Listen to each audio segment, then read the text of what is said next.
Okay, so we are finishing up the ribbon tools and we're going into preview and vectors preview, and I will just end with that. I'll take it off the group so we can take a look at our geometries, producing a sphere. I have put it into a custom preview that uses the create material node. So I can have a diffuse color that I change, which has major effects. I can have a specular color, which changes things a little subtly. And I can have my emissions color, which drastically changes the colors that are going on. So I'll keep it kind of bluish and deep. I'm going to retain the blue. I have a transparency that I can play with and pull that right back so it disappears. And this is kind of front-end geometry and visualization, which you might want to get into, and then there's a shine. The other thing I have happening is a grid, and we probably could just jump off of, because this is actually defaulting it up here.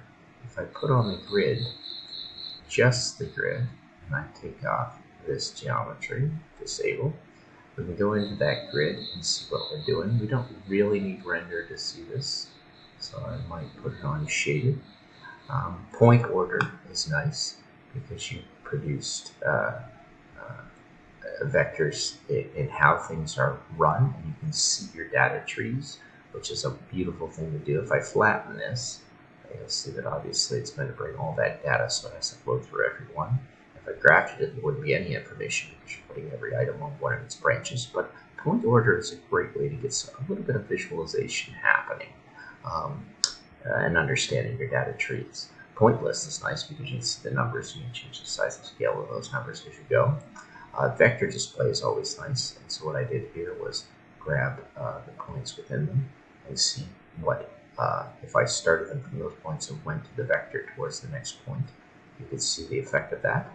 And then I have a vector display, which I don't use very often. It allows you a color in here to change it as the color, and of course you render, I believe, open in Grasshopper to visualize and see those colors.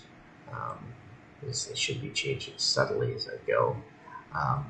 And then the width of those colors I can actually change. And I don't really like that default for this arrow. I like the solid arrows that I'm getting here, so I usually end up using vector display. A little bit to play with.